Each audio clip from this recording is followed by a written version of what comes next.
Hello, hello, it's AoElena. We are going to be reacting to this Diablo 4 video, Inside the Game, Your Class Your Way, posted by Diablo.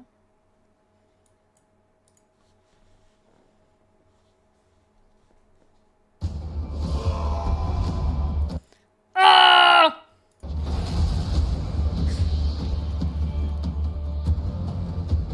In the eternal conflict between the high heavens and the burning hells, Diablo 4 offers you more choice than ever Did you see how many of them got deleted? before. Player choice is infused into everything, from Alright, so player choice being infused into everything. The first thing I want to say after playing the first two betas is the customization for the skin is incredible. You can get like any color you want. They even have skins for like vitiligo, and that's a huge deal. how you look, the skills you use, the loot you equip, your path through the non-linear story, to how and when you choose to explore the shared open world. We want players to play their own way and have their own choice of how they're going to build their character. Between all of our different systems, you can really create a custom character in ways that was not available in previous Diablo titles. So I kind of understand where she's going with that. I played Diablo 2 Resurrected, and something I noticed was I kind of needed to follow the meta builds. Like if I wanted to be a sorceress, I really needed to be a lightning sorceress, but then I get stuck in this one portion of the game where everything was immune to lightning, so I had to do the meteor build, and it's just like playing Diablo 2 Resurrected, my concern was, oh no, the future games, it's just going to be a thing where I have to follow the metas. And here it looks like they are really working on making each character feel balanced and each playstyle would be feasible. So I'm just like, I'm looking forward to see how they customize this. When you log into Diablo 4, the first thing you're gonna have to do is create your character. And those familiar with Diablo are gonna be very familiar with the screen with all the classes sitting around the campfire. In Diablo 4, we got 5 classes. The Barbarian is your fantasy of a fierce warrior or fighter. The Barbarian is the weapon master of Diablo 4, being able to pick up any weapon, jump into the fray, and do really badass stuff with it. They're very strong, they're very physical, they can take different weapons for different situations and use them to their maximum effect. The sorcerer is really your elemental mage. You have fire, ice, lightning. You can either focus on one or you can kind of be a jack of all trades mage and use abilities from all three. They're a little more fragile than other classes, tend to be more ranged. The rogue, unlike the barbarian, they are a little bit more clever. They're very fast. They have the ability to imbue their weapons with different elemental energies, and they can modify them to do different Rogue Class Masterclass! things. The rogue has two different types of play styles. You have the ranged crossbow type gameplay, or you have the in-your-face daggers, poisons. You can lead the enemies into traps that have huge effects. More stealthy type gameplay. The druid is really this shapeshifter. When you cast certain skills, you change your form, what you look like and what you can do. They can turn into werebears or werewolves. If I cast In the beta, something I got to experience was there was this legendary weapon that I equipped as a druid, and it turned my wolf pets into werewolves that had rabies. So I thought that was really neat. It was like you could choose to be the werewolf yourself and dish out all the damage, or you could have your pets be there and help with damage. But you could also get legendary weapons that made your pets basically be like the main damage dealers, and I thought that was really unique. a werewolf skill, I turn into a werewolf and I do werewolf things. If I cast like pulverize, for example, which is a werebear skill, I turn into a werebear, I slam the ground really hard. Fits the fantasy, it's pretty cool. They can also become masters of nature magic with earth and storm magic. Last but not least, we got the Necromancer. They raise armies of the dead. They have different types of minions. You've got your skeletal warriors, your skeletal mages, and then your golem. You have blood magic or bone magic that So the Book of the Dead concept, where you could change the type of skeletal army, like you could make them mages, you could have them use other weapons and whatnot and be tankier or be more focused on attacking. I really like that concept, and I'm excited to see if there's going to be like a meta, or if you get to literally just change it if you want to have your own army, or if you want to focus more on your own damage. I'm really intrigued by this one. you can also take advantage of and tackle combat that way. If you've played a previous Diablo game and you enjoyed a certain play style, you can actually bring that into Diablo 4, or just try something completely new. No matter which class you play, there's going to be multiple different avenues and fantasies that you can chase. You can customize your character in ways you've never been able to before, with near endless character creation and transmog options. In previous Diablo The transmog options I am so excited for. I really liked what they did in Diablo 3 where you could go and change the color of your armor, you could put on different armor pieces.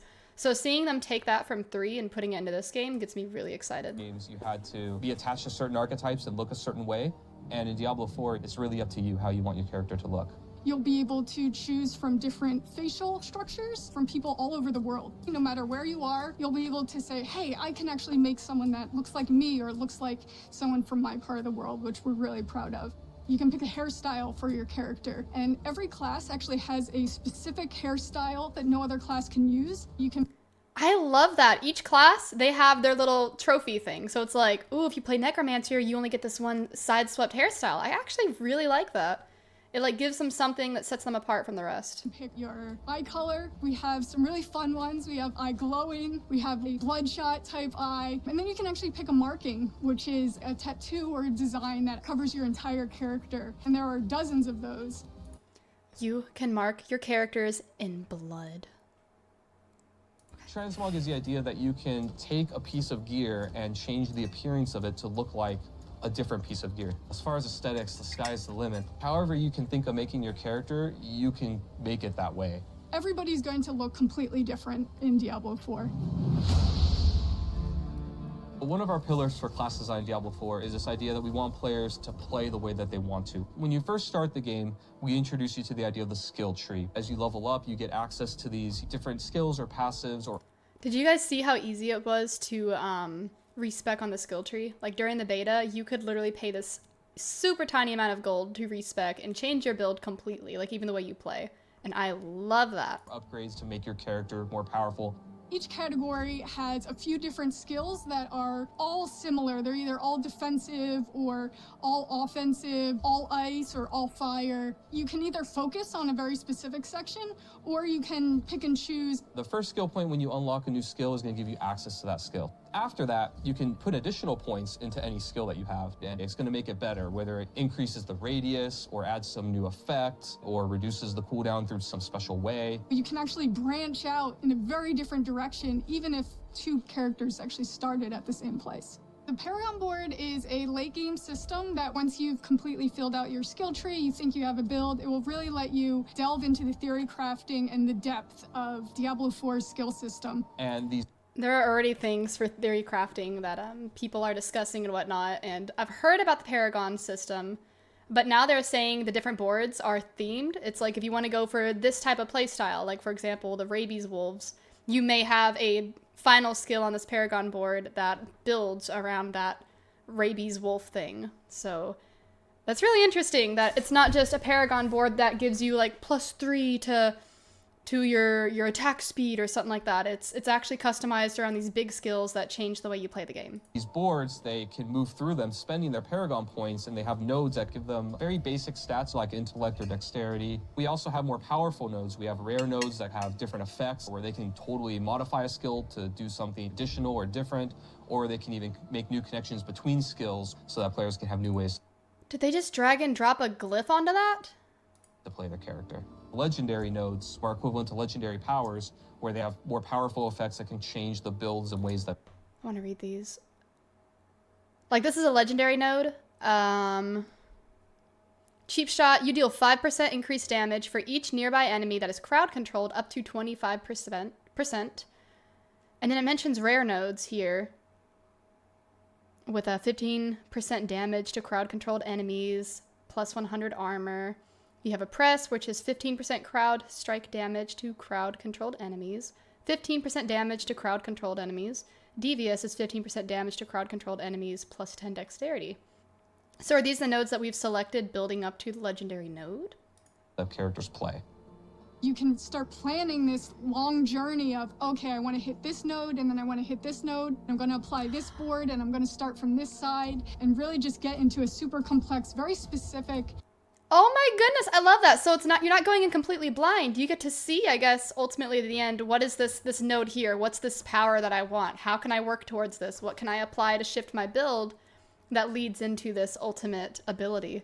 Ooh. Build for your character. Legendary items are really rare and powerful items that you're going to find as you adventure through the world of Sanctuary. We have quite a few different categories of legendaries and how they do that. Some of them will actually change your skill or enhance it in some way. Frozen Orb, for example, it might say, hey, every single time you use your Frozen Orb, it applies a new effect. And then I can actually take advantage of that new effect that it has. She froze them, she teleported them, and then she used her Frozen Orb. Oh, it's beautiful. Even if the item itself is maybe not as good as the one you have, you can still extract that power from it, take advantage of it, and use it for your build. One thing. So that is a huge deal to me. That was one thing I had an issue with in past games, was maybe I really like the legendary ability or power or whatever, like in Diablo 3, for example, and it's like, I really want this, but these other skills here beneath it, or these attributes, I don't like, they're not perfect, I have to keep re-rolling and using all my resources.